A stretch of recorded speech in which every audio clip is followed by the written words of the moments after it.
உங்கள் அத்தனை பேருக்கும்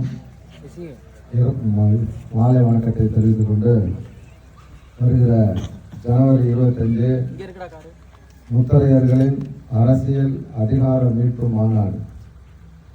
நம்ம வீடுகளில் சுப நிகழ்வு நடந்தால் வீடு வீடாக போய் நம்ம அழைப்புதல் வைப்போம். திருமண அழைப்புதலோ காதல் அழைப்புதலோ வைப்போம்.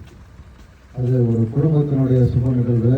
இது ஒட்டுமொத்த முத்தரையர் சமூகத்தினுடைய குடும்ப நிகழ்வு. அந்த அழைப்புதலை தான் அவங்க கிராமங்களுக்கு தேடி கொண்டு வந்திருக்கோம். பேரரசர் பெரும்பிடுகு முத்தரையருடைய 1350வது பிறந்த நாளை கொண்டாடி முடிச்சிருக்கக்கூடிய சமூகம். ஒரே வழியில் சொல்லிடலாம், நாங்கள் 1000 கால வரலாறுக்கு சொந்தமானவர்கள். எங்களுடைய முப்பாட்டனுடைய வயது 1350. மக்கள் தொகையை பார்த்தோம்னா 1.25 கோடி பேர், 1,25,00,000 பேர் இருக்கணும்னு சொல்றோம். இதை நிரூபிக்கணும். தமிழகத்தில் நாங்கள் பெரும்பான்மையான சமூகம் அப்படின்னு சொல்ற வன்னியர் பெருமக்கள் வருடத்திற்கு ஒரு முறை மாநாடு என்கிற பெயரிலே பெரும் கூட்டத்தை காட்டி தங்களுடைய பெரும்பான்மையை நிரூபித்துக் கொண்டிருக்கிறார்கள். அதே மாதிரி பழையர் சமூக மக்கள் சமீபத்தில் 10 லட்சம் மகளிர்கள் பங்கு பெறுகிற மகளிர் மாநாடை நடத்தி ஆட்சியாளர்களை தங்கள் பக்கம் திருப்புற விதமாக 10 லட்சம் மகளிரை வச்சு மாநாடு நடத்துகிறாங்க. எந்த சமூகமெல்லாம் மாநாடு நடத்துகிறார்களோ வருடத்திற்கு ஒரு முறை அவர்களை பார்த்து மட்டும் தமிழகத்தை ஆளக்கூடிய 2 திராவிட கட்சி, தேசிய கட்சிகள் ஆகக்கூடிய காங்கிரஸ், பிஜேபி போன்ற கட்சிகள்லாம் யாரெல்லாம் கும்பலை கூட்டுறாங்களோ அவங்கள பார்த்து அவர்களுக்கு உரிய அங்கீகாரத்தை கொடுத்து அவங்களுடைய கோரிக்கையை நிறைவேற்றுகிறார்கள். இப்போ நாம் வரலாறு சொல்லிக்கிட்டே இருக்கோம். நாங்கள் 1,25,00,000 பேர் இருக்கோன்னு சொல்கிறோம். நாம் மாநாடு என்கிற பெயரில் பெரும் கூட்டத்தை காட்டும்போது மட்டும்தான் ஆட்சியாளர்கள் உங்களுக்கு என்ன தேவை, இவர்களுடைய கோரிக்கை என்ன, அல்லது இவர்களை கூட்டணிக்கு கொண்டு வரலாமா, அப்படி கூட்டணிக்கு போகிற போது தான் சட்டமன்ற உறுப்பினர் ஆவதற்கான வாய்ப்பு, சாதியின் பெயரால் பாராளுமன்ற உறுப்பினர் ஆவதற்கான வாய்ப்பு, உள்ளாட்சி பிரதிநிதிகளாக வாய்ப்பெல்லாம் கிடைக்கும்.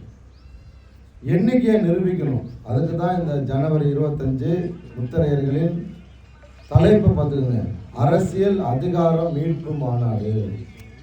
அரசியல் அதிகாரம் ஒரு சமூகத்தில் வந்தால் மட்டும்தான் அந்த சமூகத்தால் எல்லா துறையிலுமே முன்னேற முடியும். பொருளாதாரமாக இருக்கலாம், கல்வியாக இருக்கலாம், எல்லாத்துலேயும் ஒரு சமூகம் எப்படி மேலே போகும்னா அரசியல் இருந்தால் தான் போகும். தெரிஞ்சோ தெரியாமல நம்ம முன்னோர்கள் அதில் என்ன காரணம்னு தெரியல இந்த சமூகத்தை வளர்த்தெடுத்து கூட்டணி இருக்கிற லெவலுக்கு போகாமல் போயிட்டாங்க. தேர்தல் வந்துச்சுன்னா மட்டும் நம்ம சமூக தலைவர்கள் கிராமங்களை நோக்கி வந்து நான் இந்த கட்சியோட கூட்டணின்னு சொல்கிறாங்களே தவிர, தேர்தல் முடிந்த பிறகு இந்த மக்களுக்கு ஏதாவது ஒரு பிரச்சனை ஏற்படுதுன்னா அந்த பிரச்சனையை காது கொடுத்து கேட்கறதில்ல. அப்படியே அவங்க நாலேஜுக்கு வந்தால் கூட அதற்கு உரிய நிவாரணத்தை வாங்கி கொடுக்கறதில்ல. காவல் நிலையத்துக்கு போகிறது, அதிகாரிகளை சந்திக்கிறது, ஆர்ப்பாட்டம் போராட்டம் நடத்துவது, இது மாதிரிலாம் எதுவுமே இல்லாத இந்த சமூகம் இருந்ததால் இன்னைக்கு 2026 தான் நம்ம ஒரு அங்கீகாரத்துக்கே போக வேண்டிய கட்டாய சூழ்நிலைக்கு தள்ளப்பட்டிருக்கிறோம். ஆகையால் நாம் நம்முடைய பெரும்பான்மையை நிரூபிக்கணும். பெரும்பான்மையை நிரூபித்தா மட்டும்தான் தமிழகத்தை ஆளக்கூடிய 2 பெரும் திராவிட கட்சிகள் அதிமுக, திமுக இவங்க நம்மளை பார்ப்பாங்க. இல்லைனாக்கா அவங்க கணக்குக்கு எடப்பாடி வராருன்னா ஒரு டாடா ஏசி அனுப்பிவிட்டு நம்ம மக்களை கூட்டு போய் அங்கே நிப்பாட்டி அதிமுக கொடியை கையில் கொடுத்து இவங்கெல்லாம் கட்சிக்காரங்க, திமுக தலைவர் வரும்போது ஒரு டாடா ஏசி அனுப்பிவிட்டு நம்ம மக்களை ஏற்றிட்டு அப்படி தான் வறுமையில் வச்சுருக்காங்க. இவங்கெல்லாம் திமுக காரங்கன்னு சொல்கிறாங்க. இதெல்லாம் மாற்றணும். இதை மாற்றுறதுக்காக தான் வீர முத்தரையர் முன்னேற்ற சங்கமும் தமிழர் தேசம் கட்சியும் தமிழ்நாடு முழுக்க வேலை செய்கிறோம்.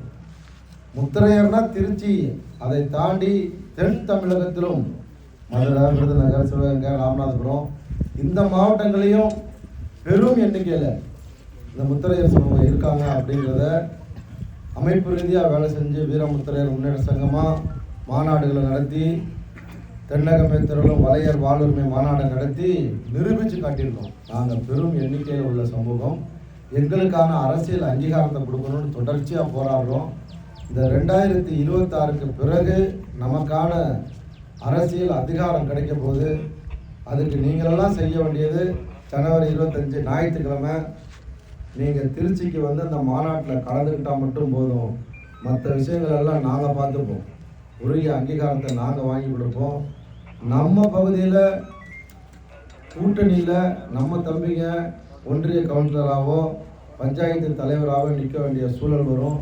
அப்போ நாம் காலங்காலமாக வேலை பார்த்த அதிமுகவோ திமுகவோ நமக்காக வேலை பார்ப்பாங்க. அதுதான் அரசியல் மாற்றம். இதை உருவாக்குறதுக்கான ஒரு பெரும் முயற்சி தான் ஜனவரி 25. ஏதோ இளைஞர்களுக்கான மட்டும் அல்ல, இது தாய்மார்கள் கலந்துக்கணும், பெரியவங்க கலந்துக்கணும், குழந்தைங்க கலந்துக்கணும்.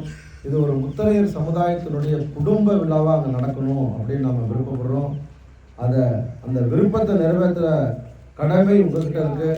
நீங்களெல்லாம் அதிக எண்ணிக்கையில் அங்கே வந்து கலந்துக்கிட்டு இந்த சமூகத்தினுடைய ஒற்றுமை ப்ளஸ் பெரும்பான்மையை நிரூபித்து நமக்கான அரசியல் அங்கீகாரத்தை வென்றெடுக்க அவங்களை அன்போடு அழைக்கிறோம். இந்த நிகழ்வை ஏற்பாடு செய்திருக்கிற கிராம பெரியோர்களுக்கும் இந்த நிகழ்வில் கலந்து கொண்டிருக்கக்கூடிய தாய்மார்களுக்கும் தமிழர் தேசம் கட்சியினுடைய பொறுப்பாளர்களுக்கும் என்னுடைய நெஞ்சமிருந்த நன்றியை தெரிவித்துக் கொண்டு விடைபெறுகிறேன். நன்றி, வணக்கம்.